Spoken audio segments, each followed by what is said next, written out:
I want to tell you about a sound. Not a scream, not an engine, not the alarm that goes off when the outer ring loses pressure and everyone you know has about 90 seconds to make peace with whatever they believe in. No, it was a whistle, 2 notes, low then high, soft, almost lazy, like somebody calling a pet in from the cold. I have lived a long time. I have seen ships fold in half. I have watched a star die on a view screen and felt nothing because that's how far away it was and how small I am. And out of all of it, the thing that still wakes me up in the dark, all these cycles later, is that whistle. Because of what came after it. Let me start where it started. Let me tell it the way it happened, and you can decide for yourself whether the old stories are true. My name is Vesic. I'm Lothar if that means anything to you. We're small. We're gray. We have too many fingers and not enough courage, and we are very, very good at being ignored, which in most parts of this galaxy is the same thing as being safe. Back then, I worked the fuel lines on Kesrith Ring. You've probably never heard of Kesrith. Nobody has. It's a refueling station out past the Tannic Reach, right at the edge where the mapped lanes stop pretending they know where they're going. Old station. Older than my grandmother. The kind of place where the lights hum a little wrong and the recycled air always tastes faintly of somebody else's meal. Freighters stopped there because they had to, not because they wanted to. You come in, you top your tanks, you eat something warm, you leave before the place gets its hooks in you. That was Kesrith. A pause. A held breath between two long, dark stretches of nothing. I loved it. I don't know why I'm telling you that, but I did. I loved the rhythm of it. I knew every valve on the eastern spur by feel. I knew which grav plates stuttered when you stepped on them. I knew old Bren who ran the noodle counter, and I knew his daughter, and I knew the way the docking clamps groaned like a tired animal when a big ship came in heavy. I want you to understand that this was a normal place, full of normal people, having a normal day. That matters. It matters because of how fast normal can end. There were maybe 200 of us living on the ring. Traders, mechanics, a couple of med-techs, some drifters who'd forgotten why they stopped. Half a dozen species, all crammed into a metal donut spinning at the edge of the dark, and mostly we got along, because when you're that far out you learn quick that the person next to you is the only person who's coming when something breaks. And there was one human. Just one. Now I have to explain something about humans, for those of you who have never shared air with one. You have to understand what it felt like back then before, when the word human was still mostly a rumor to folks like me. We knew the stories, of course. Everyone in the galaxy knows the stories. The way you'd know stories about a storm you'd never actually stood in. Humans came up out of a poison world, a place that would kill most of us in an afternoon, and instead of dying they just got up, kept getting up. There's a saying out in the Reach, you don't beat a human, you just outlive them and good luck because they won't let you. We heard humans didn't know when to quit. That something in them was broken in a way that made them dangerous, because the part of a normal creature that says stop, that says this is enough, that says you have lost, run, that part in a human just doesn't answer the door. But those were stories, rumors, ghost tales to scare hatchlings. The human on Kesrith wasn't a ghost tale, she was a person, and for a long time she was just there. We called her the Hunter. Some of the older hands called her the Red Hunter on account of the coat. Long coat faded down to the color of dried blood, cuffs worn soft, a coat that had clearly walked further than most of us would ever fly. She'd come in on a battered little single-seat runner 2 years before my story, docked it, paid her fees, and stayed. Nobody knew why. Nobody asked. Out on Kesrith you didn't ask. She was tall the way the ceilings were low, so she always ducked a little, always looked like the station was a size too small for her. Dark hair going gray at the temple, a face that had been in the weather. And eyes, I remember the eyes, a plain human brown, but steady in a way that made you feel like she'd already seen how everything ended, and just hadn't gotten around to being upset about it yet. She fixed things for people. She hauled cargo when a back gave out. She sat at Bren's counter most evenings with a bowl of noodles and said maybe 4 words a night. She was quiet. She was polite. She was, if I'm honest with you, boring in the specific and beautiful way that a person is boring when they have absolutely nothing left to prove. And she whistled. Little 2-note thing. Low then high. She'd do it walking the corridors, doing it without thinking, the way some people hum. You'd hear it coming around a bend before you saw her. That whistle echoing down the metal. The children loved it. There were maybe 9 kids living on the ring, all species mixed, and they trailed after the hunter like she was some kind of holiday. She'd whistle, and they'd whistle back, all wrong, all off-key, and she'd nod very seriously like they'd said something important. There was one, especially, little Threnic girl named Asu, Bren's granddaughter actually, 6 cycles old, all elbows and questions. Her mother had died coming into the system 3 years before, bad burn on the atmosphere, one of those things, and old Bren was raising her alone behind the noodle counter, and that child had decided somewhere along the way that the tall, quiet human was hers. Asu followed the hunter everywhere. And the hunter, who barely spoke to grown adults, would kneel down to Asu's height and answer every single question that fell out of that child's mouth like it was the most reasonable thing in the world. I used to watch them and think, whatever they say about humans, they got that part wrong. I was young. I didn't understand yet that both things were true, that the gentleness and the terror weren't opposites. They were the same thing, pointed in 2 different directions. All right, the day. It was the last third of the cycle, the slow shift, when the station lights had dimmed to their evening setting to fool our bodies into thinking there was such a thing as night out here. I was on the eastern spur, elbow-deep in a fuel coupling that had been weeping vapor for a week, cursing it in 3 languages.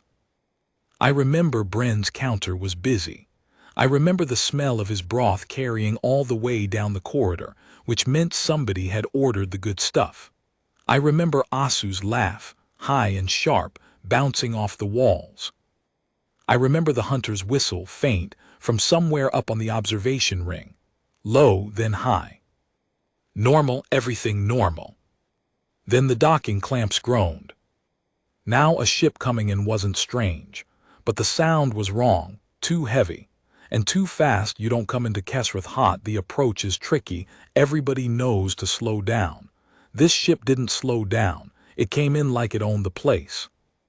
I climbed up out of the fuel pit, and I looked at the docking display, and the transponder was blank.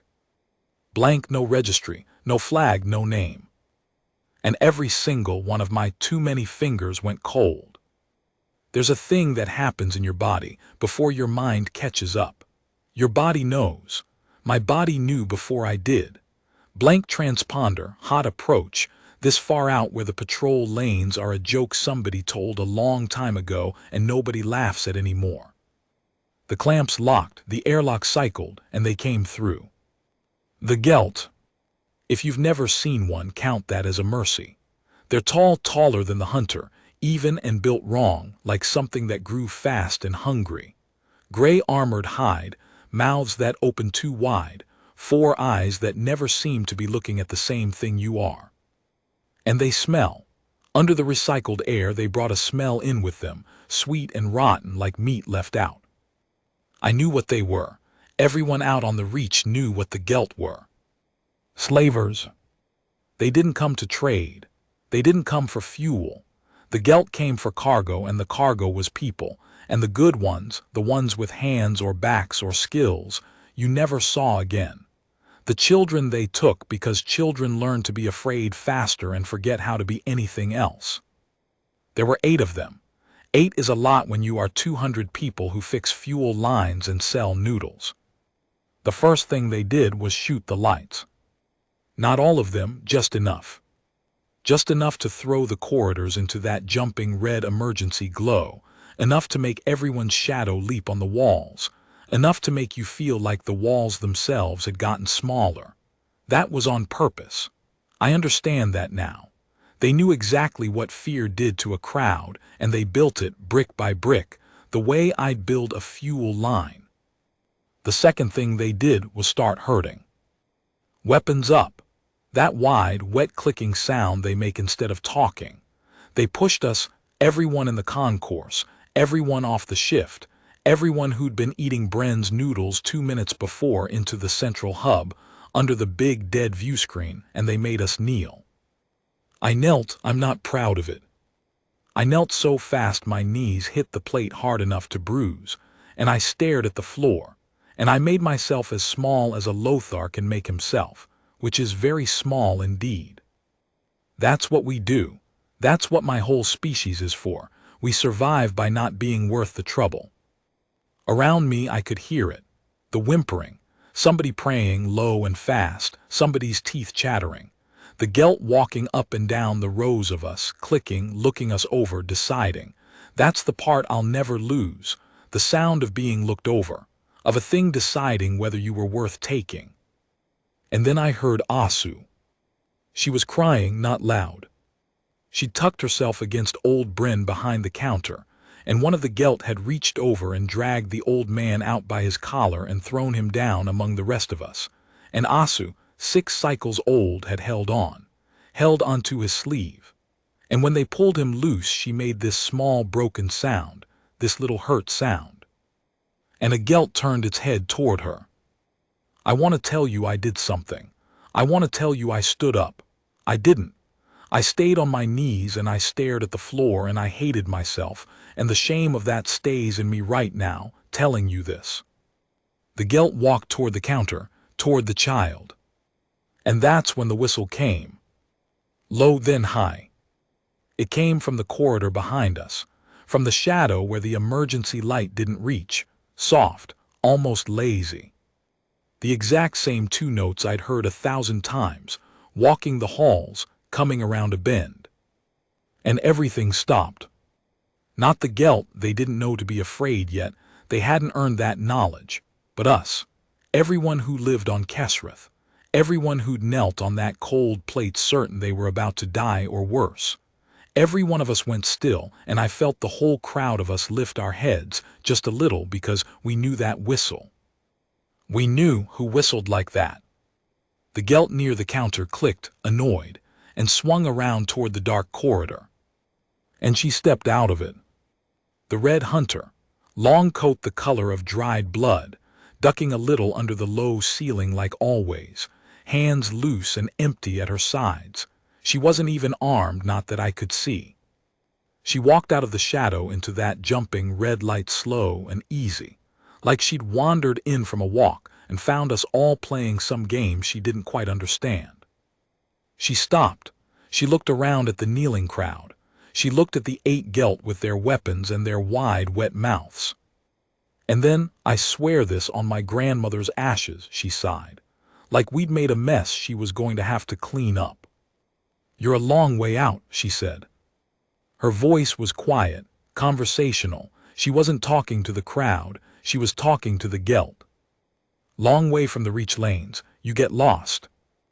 The nearest Gelt clicked at her and gestured with its weapon toward the rest of us. Kneel, it meant, get down with the cargo. Simple, universal, get down or die. The hunter didn't get down. She looked at the weapon pointed at her chest, and then she looked back up at the Gelt's 4 wrong eyes, and something moved across her weathered face.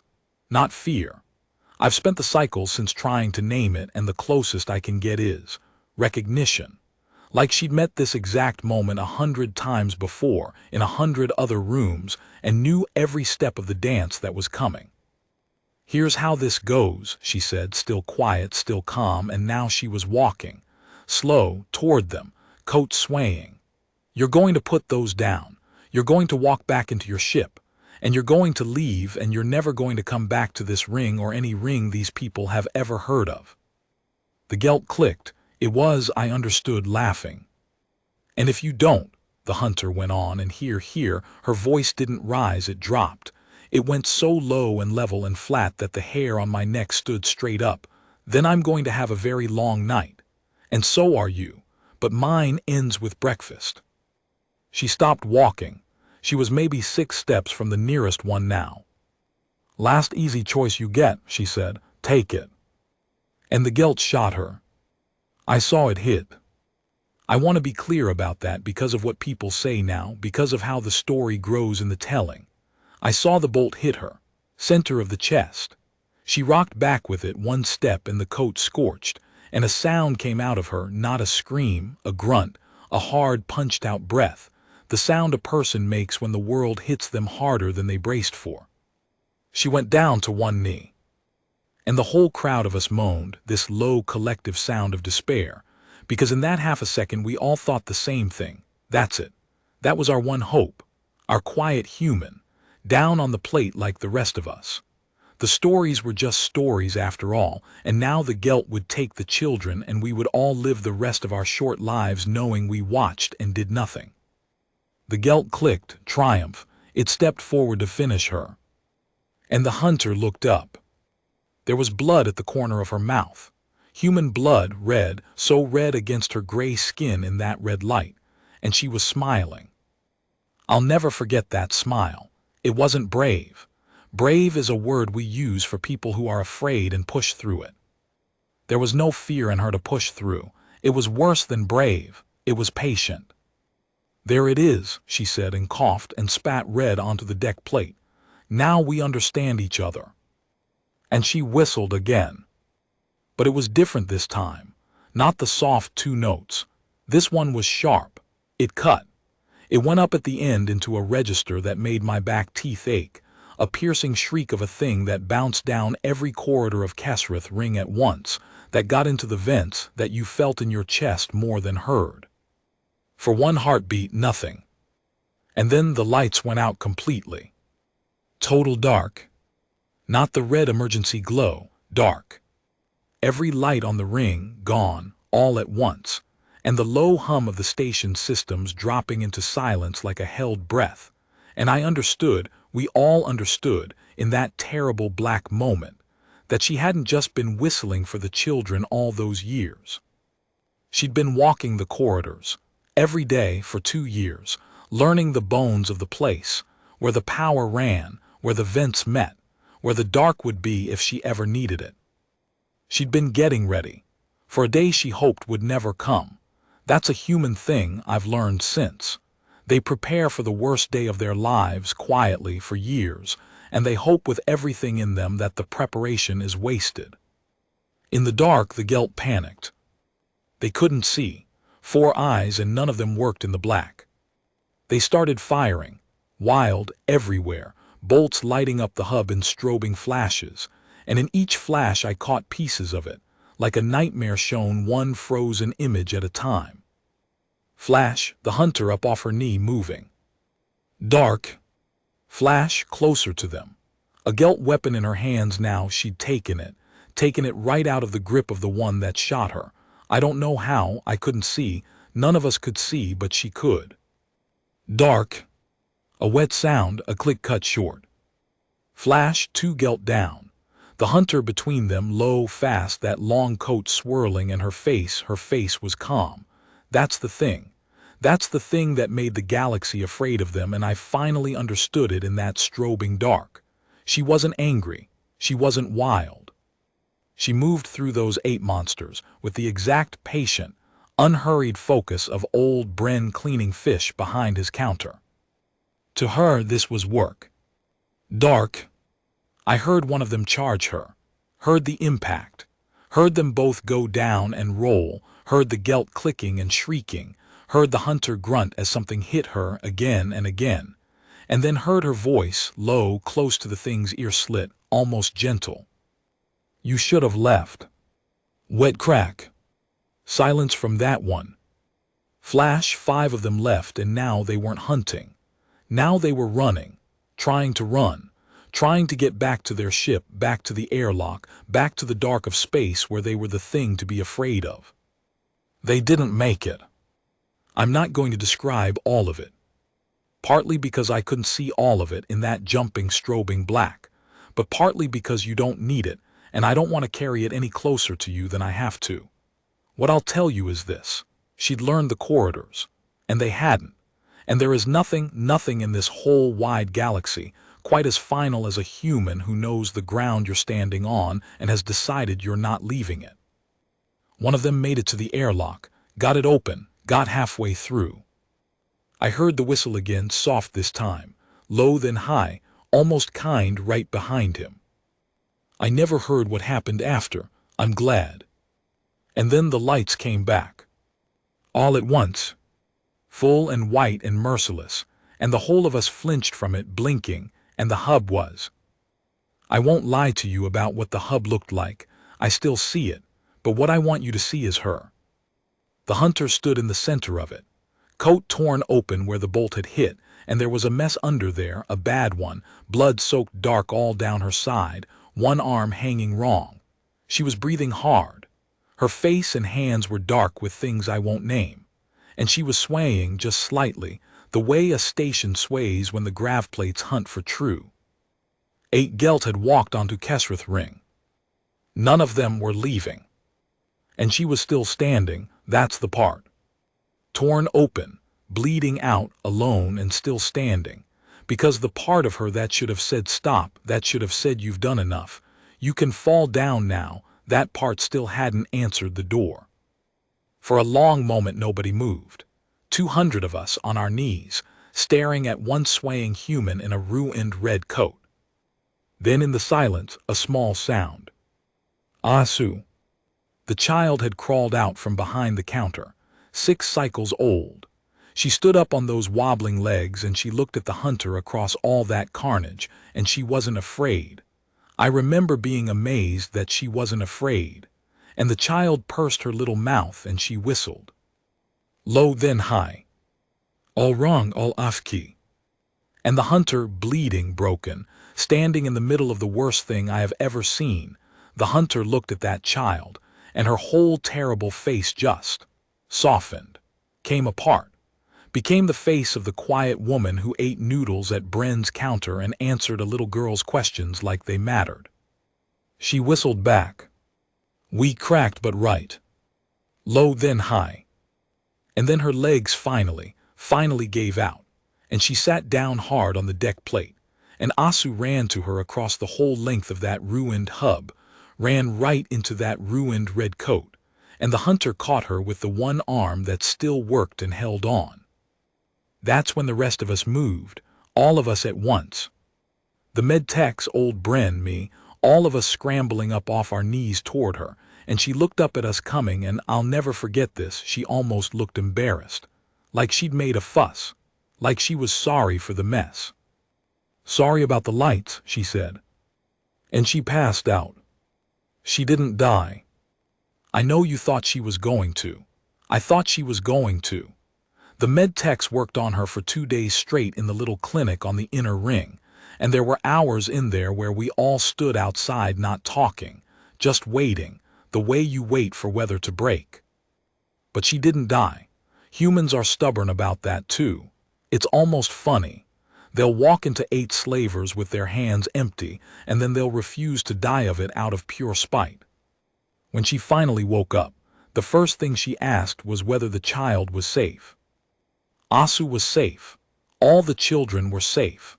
Nobody from Kesrith had been taken.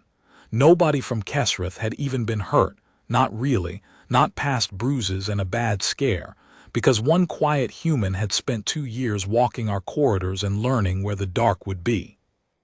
The station never told the story right after. Every teller changed it. In some versions she killed 20 Gelt. In some she never got shot at all. In some she had glowing eyes and a blade of light, which no. She was just a person. Torn coat and gray-shot hair and a bad arm for the rest of her life that she never once complained about. But there's one part every version keeps. Every single teller keeps it. And it's the part that traveled off Kesrith, down the reach, out into the lanes, into the mouths of drifters and dockworkers and children 1,000 light years from that little metal ring. The whistle. Because word got out the way it does, and the word wasn't about the fighting. Slavers fight, soldiers fight. The whole galaxy is full of things that fight. The word that got out was this. There's a station at the edge of the Tannic Reach, and something lives there, something quiet, something that will let you walk right up to it, that will give you every chance to turn around and leave. And if you don't take that chance, if you make it get up off its knee, the last thing you will ever hear is a whistle in the dark. Low then high. The Gelt stopped coming to the Reach. All of them, not just the 8. The whole clan, and then their neighbors, and then anyone who traded in cargo that screamed. They rerouted. They gave that whole stretch of the dark a wide, careful berth, and when the young ones asked why, the old ones didn't explain. They just said, "Not there." 200 nobodies, one quiet human, and the biggest slavers on the Reach decided a whole region of the galaxy simply wasn't worth it. I've thought about it a lot in the cycles since, about what it was really that they were afraid of, because it wasn't her strength. She wasn't the strongest thing in that hub. The Gelt were bigger, faster, armored, armed. It wasn't even the fighting, not really. I think it was the getting up. I think what the galaxy is afraid of, deep down, is that. A human on one knee, shot through, bleeding out, looking up with blood in her mouth and smiling. There it is.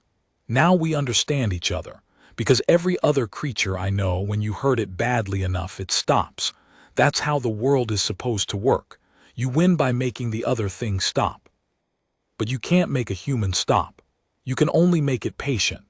And a patient human, one that has decided you crossed a line, one that has run out of the part of itself that quits, that is the most terrifying thing this galaxy has ever produced, and every species out here knows it in their bones, and none of us can ever quite forget it, no matter how much we'd like to. She died a long time later, old, in her bed on the inner ring with the whole station squeezed into the corridor outside. Asu was grown by then, grown, and running the noodle counter, and she was the one holding the hunter's hand at the end. I was there too, in the back, small and gray and quiet, the way my whole species is built to be. And right at the end, when she couldn't talk anymore, when it was just the shallow breathing and the medtech shaking her head, Asu leaned down close to the hunter's ear. And Asu whistled. Low then high. Soft and this time perfect. And the hunter, with the very last of whatever it was that lived in her, that thing the galaxy could never name and never beat, she smiled. And she whistled back. One whistle from the red hunter. And the whole ring went quiet and held its breath and remembered. So that's the sound. That's the one I told you about at the start. The one that still wakes me in the dark. People ask me sometimes when they hear I was there, they ask, weren't you afraid of her? All that time, living so close to something like that. And I tell them the truth. No. Because I finally learned the thing the stories always get wrong. They tell you humans are feared because of what they do to their enemies. And that's real, I've seen it, I'll carry it forever. But that's not why we love them. We love them because they never once turned it on us. Because a thing that terrible chose, every single quiet ordinary day, to whistle for children instead, to fix fuel lines, to answer a little girl's questions like they mattered, to sit at a counter and eat noodles and say 4 words a night and hurt no one. All that power, all that terror. And she spent 2 years being gentle, and 30 seconds being what she was, and then went right back to being gentle again, and never once mistook the two. That's the part the galaxy forgets when it tells the scary version. The whistle wasn't a threat. The whistle was a promise, and she only ever broke it for people who deserved it broken. I whistle it myself sometimes, low then high, walking these old corridors, gray and small and safe. And every time I do, I remember. Not why humans are feared. Why we were lucky.